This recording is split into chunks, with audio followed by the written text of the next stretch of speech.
The day I discovered that our HOA president, Margaret Collins, had hired a fake police force with K-9 units to intimidate residents, I knew I had to act fast before someone got hurt. But I never expected my father, Chief Daniel Harris, the town's chief of police, to uncover a web of corruption that would shake our entire community to its core. What would you do if you found out the people claiming to protect your neighborhood were actually criminals with badges? Welcome to my story. It all started with a bright orange notice fluttering on my front door. After a 12-hour shift at the hospital, all I wanted was to surprise my wife, Emily, by helping with her new vegetable garden. But that notice changed everything. My hands shook as I read the words, "Immediate action required," stamped across the top in bold black letters. I'd heard stories about Margaret Collins, our HOA president. She'd moved in 6 months ago and somehow got herself elected within weeks. The way she'd pressed so hard on the paper while writing our address, nearly tearing through it, told me everything I needed to know about her personality. Unapproved landscaping modifications detected in backyard space, the notice read. Immediate removal required. All garden installations must undergo proper HOA review process. At the bottom, Margaret's signature sprawled across the page like she was signing a royal decree. But it was the last line that made my stomach turn. Security will conduct regular inspections to ensure compliance. Since when did our quiet suburban community need security inspections for vegetable gardens? Emily and I had moved here 3 months ago, drawn by the friendly neighbors and peaceful streets. Mrs. Henderson next door had even brought us homemade cookies to welcome us. Now this. I pulled out my phone and took pictures of both sides of the notice. Something about the wording felt off, like it was trying too hard to sound official. I learned from my dad to always document everything, just in case. Being the son of a police chief teaches you a few things about dealing with authority, real or fake. Inside, I found Emily humming in the kitchen, soil still fresh under her fingernails from working in our small garden. Her smile faded as I handed her the notice. But we checked the HOA guidelines, she said, pulling up the community website on her tablet. Right here, Article 7. Vegetable gardens permitted in backyard spaces with proper drainage. I watched as she highlighted the relevant sections, her environmental lawyer instincts kicking in. We've done everything right, installed proper drainage, kept it small and neat, even used the recommended height for raised beds. The tomato plants are barely visible from any angle outside our yard. The doorbell rang, making us both jump. Through the peephole, I saw Margaret herself tapping her foot impatiently on our welcome mat. She wore a crisp white pantsuit that probably cost more than my monthly salary, a tablet clutched in her manicured hands like a weapon. "I want to make sure you received my notice," she announced when I opened the door, not bothering with a greeting. Her eyes darted past me, trying to peek inside our house. "The board has received complaints about your agricultural activities. Would you mind showing me these complaints?" I asked calmly, remembering my dad's advice about staying professional in tense situations. "And could you clarify which specific HOA guidelines we violated?" Margaret's face tightened. "Our new security team will be documenting all violations starting tomorrow. I suggest you comply quickly to avoid complications." She turned on her heel, but not before I noticed something odd, a logo on her tablet case that looked suspiciously like a police badge. As I closed the door, Emily was already pulling up property maps and local ordinances on her laptop. "Look at this," she whispered, pointing to the HOA board meeting minutes from last month. They never voted on hiring any security team. Where is she getting the authority for this? I stared out our kitchen window at the neat rows of vegetables Emily had lovingly planted. Something bigger was happening here, and that orange notice was just the beginning. I picked up my phone to call my dad, then stopped. Maybe it was too soon to involve him. But as I watched Margaret stride down our street, stopping to take photos of other homes with her tablet, I couldn't shake the feeling that our quiet community was about to change forever. The next morning, I was drinking my coffee when I first spotted them through our kitchen window, 2 men in black polo shirts with HOA security printed on the back, taking photos of our vegetable garden. Their movements were different from regular HOA inspectors, more aggressive, more purposeful. What really caught my eye were the tactical belts they wore, loaded with what looked like real police gear. Emily was still asleep upstairs when I stepped onto our back porch. "Can I help you, gentlemen?" I asked, keeping my voice steady despite the unease growing in my stomach. The taller one turned, his hand resting on what appeared to be a real police-issue taser. His partner kept photographing our tomato plants like they were evidence at a crime scene. "We have police authority within this community," the tall one said, flashing a badge that looked official but disappeared too quickly for me to read it. "We're documenting ongoing violations under HOA Code 47B. He spoke with the confidence of someone used to not being questioned. I pulled out my phone and started recording, which made them both visibly uncomfortable. "I'd like to see your credentials and documentation of this police authority," I said, remembering the legal rights pamphlet I'd read just last week. The shorter one stepped forward, but his partner held him back. That's when Margaret appeared, as if she'd been waiting in the wings. She marched across our lawn in her designer workout gear, waving another orange violation notice. "These officers don't answer to residents," she announced, clearly enjoying the drama. "They report directly to the HOA executive board, which means they report to me. I noticed our neighbor, Mrs. Patel, peeking through her curtains. When our eyes met, she quickly disappeared, but not before I saw the fear on her face. Something about that look made my skin crawl.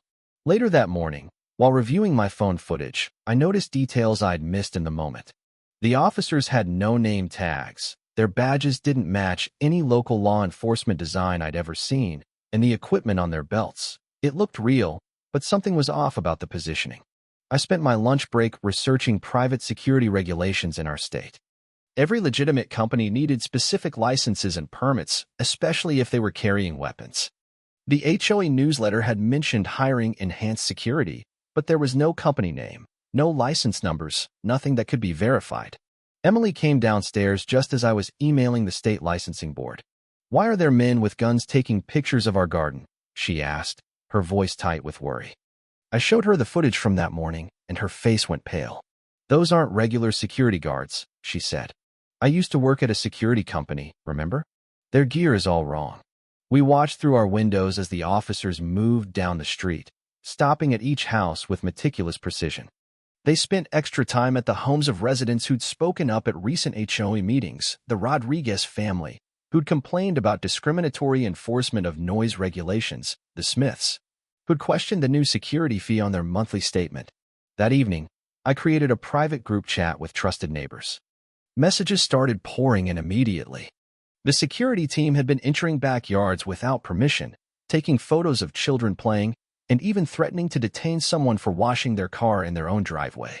As I compiled everyone's stories and evidence, my phone buzzed with a text from Margaret. "Your continued surveillance of our security team is a violation of HOA policy.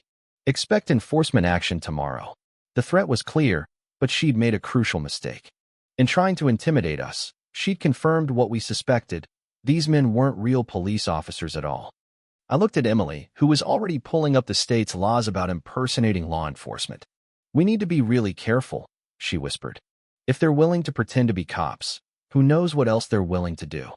The growing stack of evidence on our kitchen table suggested we'd only scratched the surface of what was really going on in our neighborhood. My phone buzzed during a crucial work meeting. Emily's name flashed on the screen. She never calls during work hours. Something was wrong. I stepped out, my hands already sweating as I answered. "They're in our backyard," Emily whispered, her voice trembling. "3 of them. They jumped our fence while I was picking tomatoes."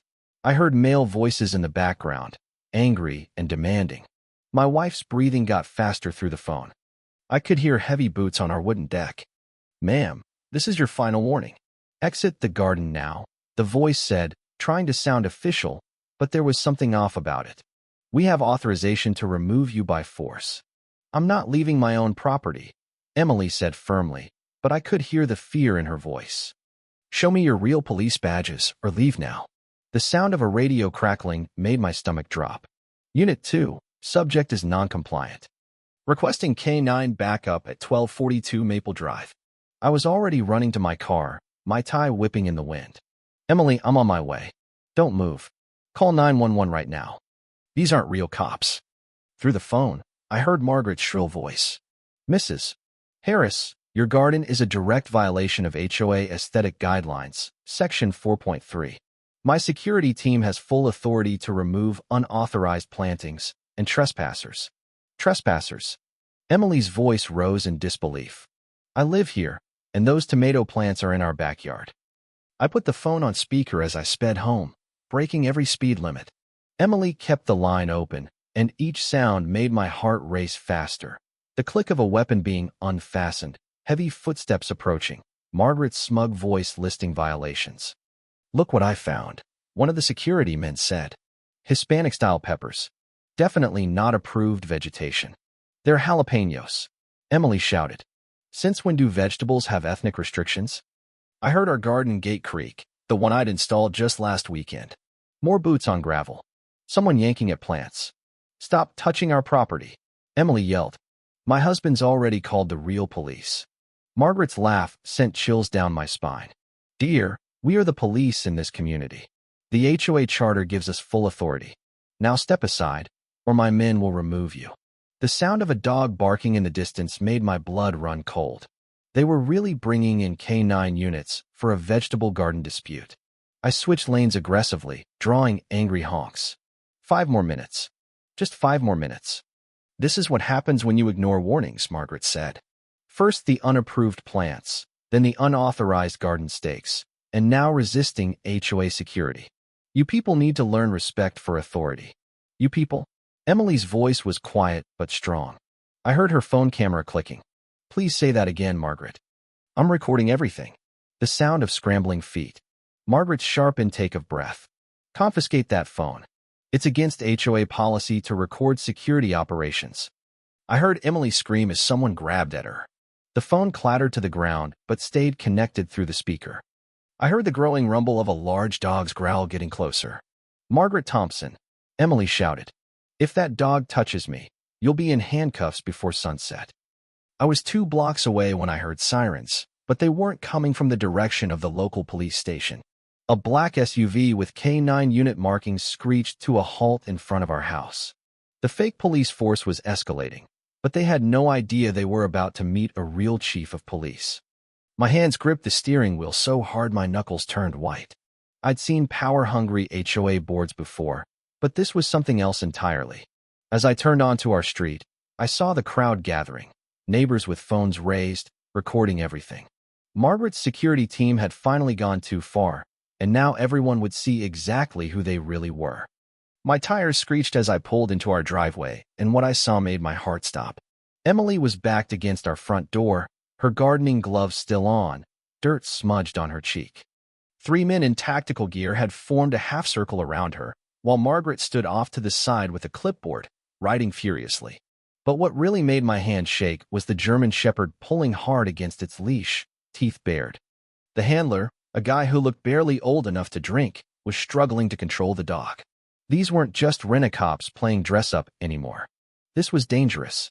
"Step back inside your vehicle, sir," one of the security officers barked, trying to sound official.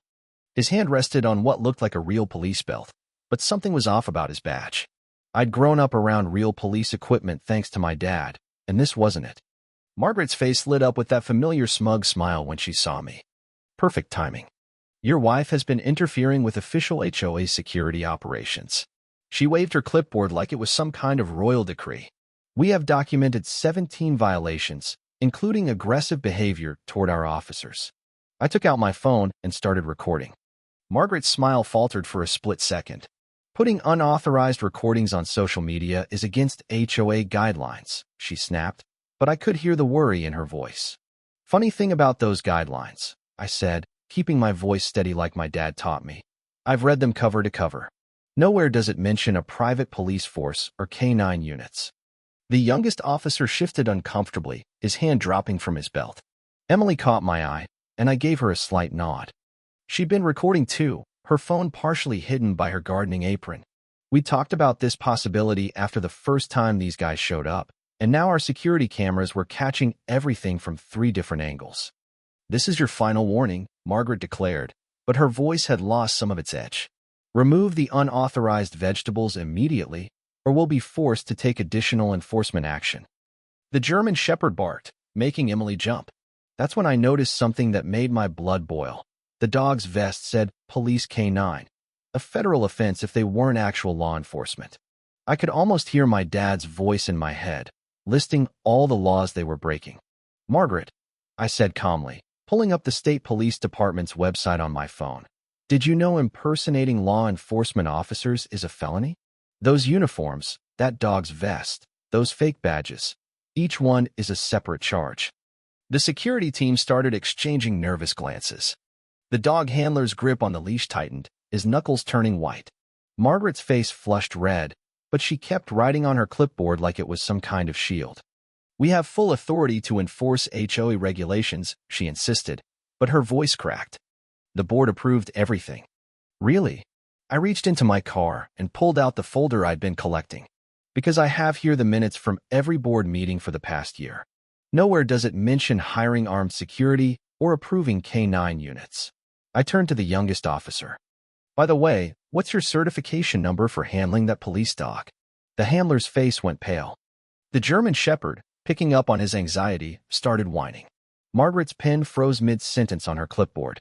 Emily, I called out, keeping my eyes on the security team. Could you grab Dad's card from my wallet? I think he'd be very interested in seeing these gentlemen's law enforcement credentials. That's when Margaret made her fatal mistake. Detain them both, she shrieked, her clipboard clattering to the ground. They're threatening HOA personnel. My hands were shaking so badly I almost dropped my phone, but I managed to type out a quick text to my dad. Emergency at house. Fake cops threatening Emily with dog. Please help. I kept my phone low, pretending to check my work schedule while Margaret ranted about our garden violating some made-up rule about aesthetic cohesion. The lead security guy kept his hand on the German Shepherd's harness, making sure we could see how eager the dog was to leap forward. Emily stood her ground, but I could see her terror. She'd been bitten by a dog as a kid and never quite got over that fear. That's exactly what these bullies were counting on. I checked my phone every few seconds, trying not to be obvious. Dad had read my message. 3 dots appeared as he typed. My heart was racing. In 20 years as chief of police, he'd seen every kind of scam and power trip imaginable. But this was personal. Margaret was getting louder, waving some kind of official-looking document in Emily's face. As per Section 8, Paragraph 12 of our enhanced security protocols, she started, but I cut her off. Could you show me where the HOA board approved these protocols? I asked calmly. That threw her for a loop. The security team leader, his fake badge, said Captain Reynolds stepped forward. Sir, you're interfering with a sanctioned HOA operation, he growled, letting the dog pull forward just a little bit more. I noticed his hand was shaking slightly. These guys were amateurs playing dress-up, but that made them even more dangerous. Just then, I heard it, the faint sound of sirens in the distance. Margaret was too busy reading from her rulebook to notice, but Captain Reynolds' head snapped up. He knew that sound meant trouble.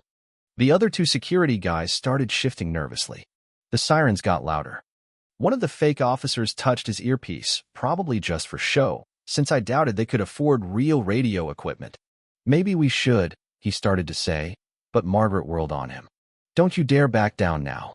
I'm paying you good money to show these people who's in charge. That's when the first real police car rounded the corner, lights flashing. Then another. And another. The look on Margaret's face was priceless as 5 patrol cars surrounded my house, cutting off any escape route. The German Shepherd, sensing the shift in power, sat down and whined. Dad stepped out of the lead car, and I've never been so proud to be his son. He wasn't wearing his usual business suit. He was in full chief of police uniform, badge gleaming. He'd clearly been in a meeting when he got my text, but he didn't waste a second responding. Margaret Collins, he called out, his voice carrying that special tone that only comes from decades of real police work. I'm Chief Harris. Would you care to explain why you have unauthorized personnel impersonating law enforcement officers on private property? Margaret's face went through about 5 different expressions in 3 seconds: confusion, recognition, fear, anger, and finally, panic. She looked at me, then at Dad, then back at me. The pieces clicked together in her head. The security team tried to back away, but Dad's officers had already formed a perimeter. The German Shepherd, proving it had more sense than its handlers, lay down and rolled over, tail wagging at the real police K-9 unit that had just arrived. I can explain everything, Margaret stammered, but Dad held up his hand. I'm sure you can, ma'am. We'll have plenty of time for that down at the station. Right now, I'm more interested in where these gentlemen got their equipment and credentials. He turned to the fake security team. Speaking of which, those badges look remarkably similar to official police identification. That's a federal offense, gentlemen. As Dad's officers began taking statements and collecting evidence, neighbors started peeking out of their houses.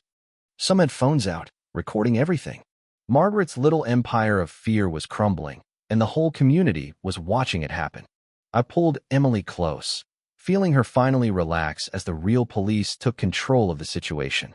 "Your dad," she whispered, squeezing my hand. "He didn't just bring backup. He brought justice."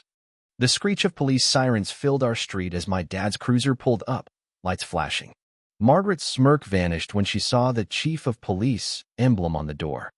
I'll never forget how her face changed from confident to terrified in seconds. Dad stepped out, his police uniform catching the afternoon sun.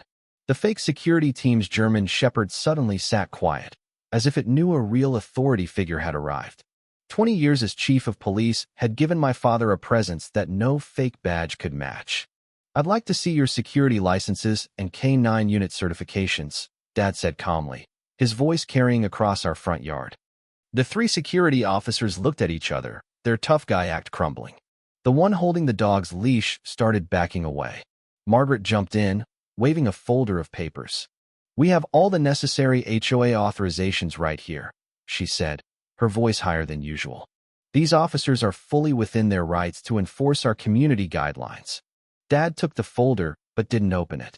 Instead, he pulled out his phone and showed Margaret something on the screen. "Interesting," he said, "because according to state records, there's no licensed security company registered under your HOA's name. And that K-9 unit? The closest authorized police dog training facility hasn't certified any private security dogs in 2 years." The color drained from Margaret's face. The security team leader, a tall man with a buzz cut who'd been so intimidating moments before, now couldn't seem to look anyone in the eye. 2 real police officers approached him, and I noticed his hand trembling as he tried to keep hold of the dog's leash. "Sir," one of Dad's officers said, "that's department-issued gear you're wearing. Mind telling me where you got it?" The security team leader remained silent, sweat visible on his forehead. More neighbors had gathered on their porches, watching the scene unfold. I saw phones recording everything. Emily squeezed my hand as Dad walked over to the security team's car, shining his flashlight through the windows. "Well, what do we have here?" Dad called out. In the backseat were folders with photos, dozens of them. Pictures of families in their backyards, children playing, residents simply living their lives. My stomach turned as I realized how long they'd been watching us all. Margaret tried to slip away during the commotion, but a young officer blocked her path. "Ma'am, impersonating law enforcement officers is a federal offense," he said. "And using an unauthorized K-9 unit to threaten civilians? That's going to require some explaining." The dog, seeming to sense its handler's distress, had gone from aggressive to confused. A real K-9 unit arrived, and the difference was obvious. The HOA's dog had none of the discipline or training of a real police dog. Dad turned to address the growing crowd of neighbors. "If anyone has had encounters with these individuals, we'll need statements," he announced. Hands shot up across the street. The Rodriguez family from next door stepped forward first, then the Patels from across the street. "They threatened to have my children removed by social services for playing basketball in our driveway," Mrs. Rodriguez said, her voice shaking with anger and relief. As real police officers began taking statements, I watched Margaret sink into the back of a patrol car, still clutching her HOA rulebook. The security team was being cuffed, their fake badges and gear confiscated. Their German shepherd, now revealed as just an untrained dog used to scare people, was being gently led away by the real K-9 unit officer. Emily walked over to my dad, giving him a tight hug. "Thank you," she whispered. Dad just nodded, but I could see the anger in his eyes as he looked through more of the surveillance photos from the security team's car. A news van pulled up at the end of our street. Margaret saw it through the patrol car window and finally broke down crying.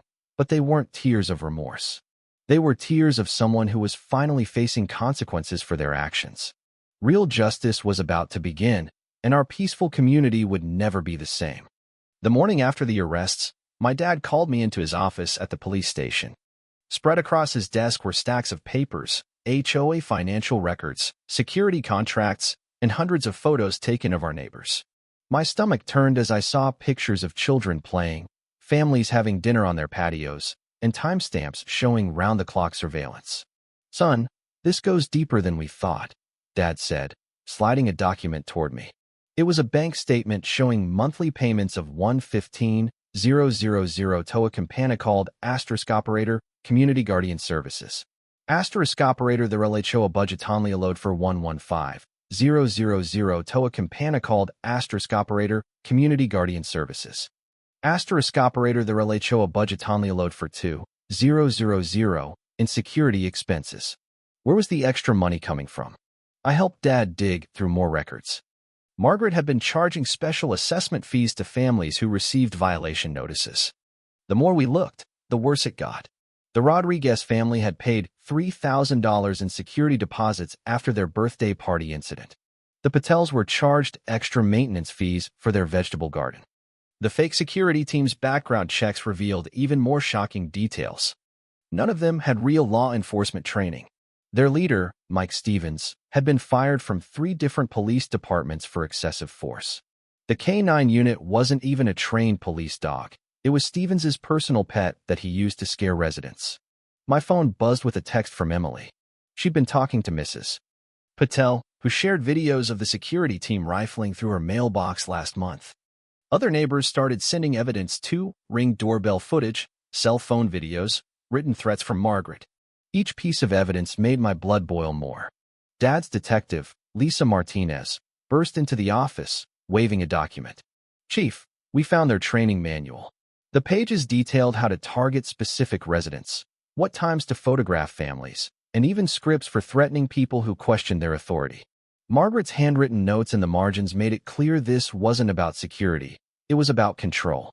The investigation revealed Margaret had a history of power abuse. She'd run similar schemes in 2 other communities before moving here. Both times, she'd left just as people started asking questions about missing funds. This time, she hadn't counted on messing with the police chief's family. By afternoon, reporters gathered outside the station.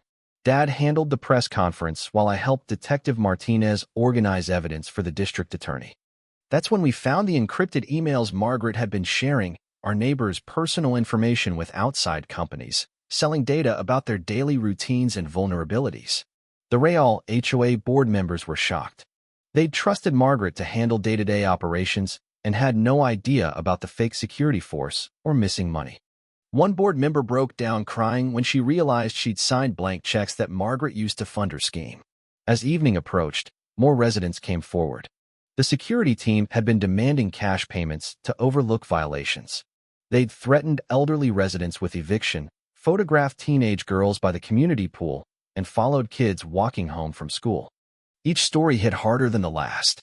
I sat in Dad's office until midnight, helping sort through evidence.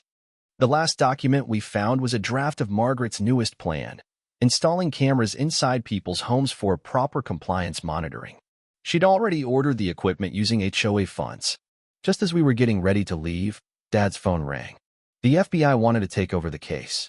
Margaret's operation wasn't just in our community. She had links to similar schemes across 3 states. What started as a simple HOA power trip had uncovered a nationwide criminal enterprise targeting neighborhoods. Looking at the mountain of evidence on Dad's desk, I thought about Emily in our garden, the Patels tending their vegetables, and all our neighbors who lived in fear. Margaret hadn't just broken the law, she'd broken our community's trust. But as I read through more resident statements, I realized something else. By working together to stop her, our neighborhood had grown stronger than ever. "There's something you need to see," my neighbor Tom Henderson whispered, pulling out his phone. My stomach dropped as I watched shaky footage of Margaret's security team surrounding the Rodriguez family's birthday party last month. In the video, kids were crying as the K-9 unit circled their bounce house, while Margaret stood in the background with a satisfied smirk. More neighbors started gathering on our lawn, each bringing their own evidence. Mrs. Henderson, an 80-year-old widow, showed us photos of security guards peering through her windows at night, claiming they were checking for unauthorized decorations. Her hands shook as she described being too scared to even water her flowers. The Patels brought out a detailed diary of harassment, daily photographs, fake violations, and even threats about their suspicious vegetable garden. They said growing too many tomatoes could be a code violation. Mr. Patel explained, his voice tight with anger. We've lived here for 20 years, but last month they started calling our curry cooking a public nuisance. Dad's officers moved through the crowd, taking statements and collecting evidence. With each news story, Margaret seemed to physically shrink, her face growing paler. The security team stood handcuffed by the patrol cars, their fake badges and real weapons laid out on the hood for photos. Someone had started a group chat, sharing photos and videos of Margaret's reign of terror. The Jackson family had footage of the security team measuring their grass with rulers at 6 a.m. The Kowalskis shared emails where Margaret threatened to put liens on their house for having a basketball hoop, one that had been there for 15 years. Look at this, Dad said, showing me a document on his laptop. Margaret had been paying the security team from a secret HOA account, one hidden from the board in yearly audits. The amount made my eyes widen. Over $200,000 in just 6 months. No wonder our community pool hadn't been repaired. A news van pulled up, attracted by all the patrol cars. Margaret tried to hide her face, but her distinctive red power suit made her easy to spot. As the reporters started interviewing neighbors, more people drove in from nearby streets. Turns out Margaret's security team had been harassing people well beyond our HOA's boundaries. The Martinez family from 2 blocks over brought security camera footage of the team trying to issue them citations, even though they weren't even part of our HOA. The team had flashed badges and threatened to arrest their teenage son for skateboarding suspiciously. Dad pulled me aside, his face serious. This goes deeper than we thought, he said quietly. These guys have warrants in 3 counties for similar scams. They target communities with power-hungry HOA presidents, convince them they need special security, then use that authority to case houses for robberies. As the sun started setting, our street looked like a block party. If block parties had police, evidence technicians, and news reporters. Neighbors who had never spoken were hugging and crying together. Emily brought out cold drinks for everyone, and the Rodriguez kids were finally able to finish their interrupted birthday party, this time with real police officers singing along. Margaret sat alone in the back of a patrol car, watching as her carefully constructed kingdom crumbled. Her phone kept buzzing, probably the real HOA board members seeing themselves on the evening news. Tomorrow would bring lawyers and investigations, but tonight, for the first time in years, our neighborhood felt like a real community again. Looking around at all the smiling faces and shared stories, I realized Margaret's biggest crime wasn't the fraud or the fake security force. It was stealing our community's trust in each other. As Dad always said, real security doesn't come from badges and uniforms. It comes from neighbors who look out for each other. The next morning, our street was packed with news vans. Reporters couldn't believe that an HOA president had created her own illegal police force. My phone kept buzzing with messages from friends sharing links to the story. Local HOA president arrested for running fake police operation was trending on every local news website. Dad called a community meeting at the police station. One by one, our neighbors stood up to tell their stories. The Rodriguez family showed videos of the fake officers threatening their kids for playing basketball after 6 p.m. The Patels shared photos of the security team writing fake tickets for their non-regulation mailbox height. Each story made the charges against Margaret more serious. But the biggest shock came when the police forensic accountant presented his findings. Margaret hadn't just hired illegal security. She'd stolen over $200,000 from our HOA funds to pay for her private army. The money that should have gone to fixing the community pool and maintaining the playground had instead bought tactical gear and that poor German Shepherd. Speaking of the dog, we all got misty-eyed when the real K-9 unit officer told us how they'd rescued him. He'd been mistreated and poorly trained. Now he was going to a special program to be rehabilitated and maybe even become a real police dog someday. Dad let me visit him at the training center last week. He's already so much happier. The district attorney came to our next HOA meeting. She explained all the charges Margaret and her fake officers were facing: impersonating law enforcement, fraud, theft, intimidation, and civil rights violations. Some of the neighbors gasped when she said Margaret could face up to 15 years in prison. I caught myself feeling a little sorry for her, until I remembered how she'd made Emily cry. Then something amazing happened. People started sharing their old violation notices, hundreds of them. We spread them out on tables in the community center, and a pattern emerged. Margaret had targeted specific families more than others, especially people of color and anyone who'd ever questioned her authority. The DA's eyes lit up when she saw this evidence of discrimination. The local newspaper ran a big story about how communities can protect themselves from HOA abuse. They interviewed Dad about the warning signs of fake security forces. Emily got quoted about the importance of standing up to bullies, no matter what titles they give themselves. The reporter even mentioned our vegetable garden, the one that started this whole mess, as an example of reasonable homeowner rights. Last night, we had our first HOA board election since Margaret's arrest. The meeting room was packed. Even people who'd never come before showed up to vote. No one talked about lawn height regulations or mailbox colors.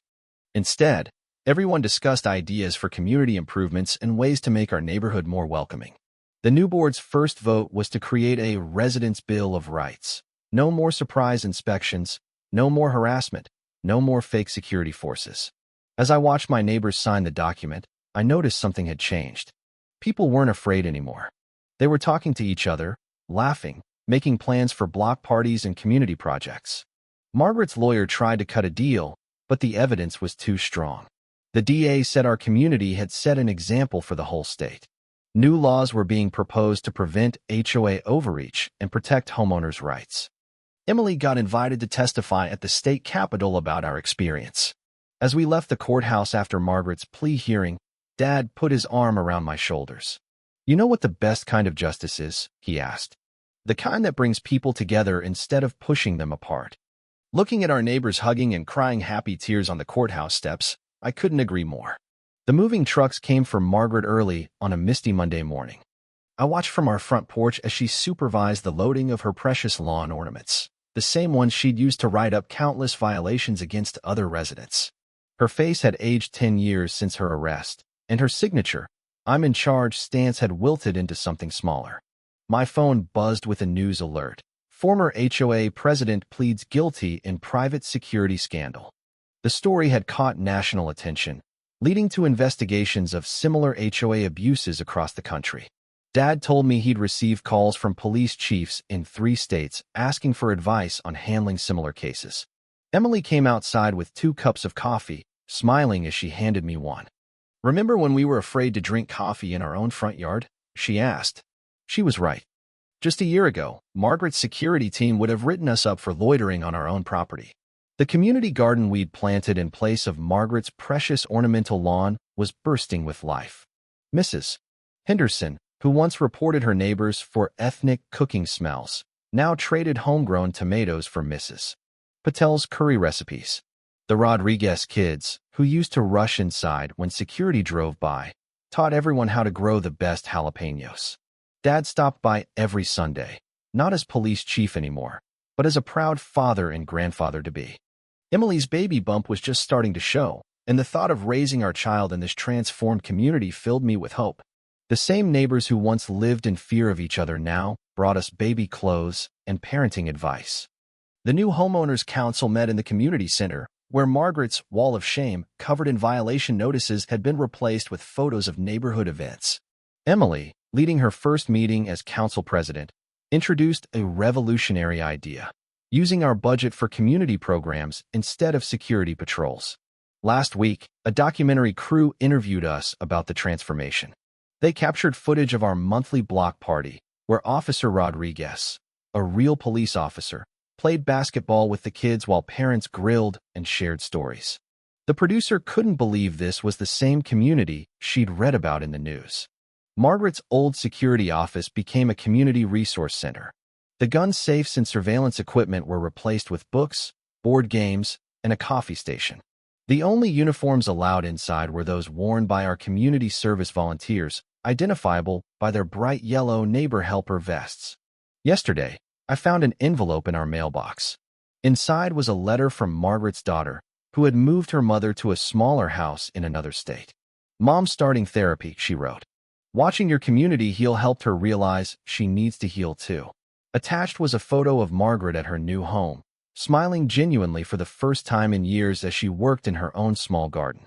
Standing here now, watching new families move into our neighborhood, I think about how close we came to losing everything good about community living. Emily squeezes my hand as we watch kids from every background playing freely in their front yards, no security cars in sight. The only sirens we hear nowadays are from the ice cream truck, and the only person checking on homes is Mrs. Patel, delivering her famous homemade naan to new neighbors.